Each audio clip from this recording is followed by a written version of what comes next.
કેમ છે બધે મજામાં? હાર્દિક ભાઈ વિડિયો જોતો મજામાં જોશે.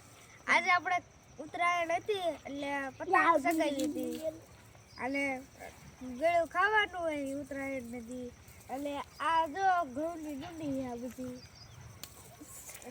આ તો ઘઉંની છે. આ છે ઘઉંની ડુંડી બહુ છે ભૂંડી. હાલ આ છે ઘઉંની ડુંડી બહુ છે ભૂંડી.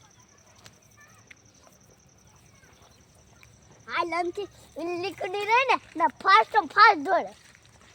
હવે જોજે ડુંડી ચા પૂછે છે. આ સડી ગઈ લાગે. સદાત કહી દો સડી ગઈ છે ડુંડી. આ લીકી સડી ગઈ છે. આ લીકી સડી દે. આ છે ઘઉંની ડુંડી પણ હે બહુ ભૂંડી. હમણાં જોજે આ છે ઘઉંની ડુંડી બહુ છે ભૂંડી.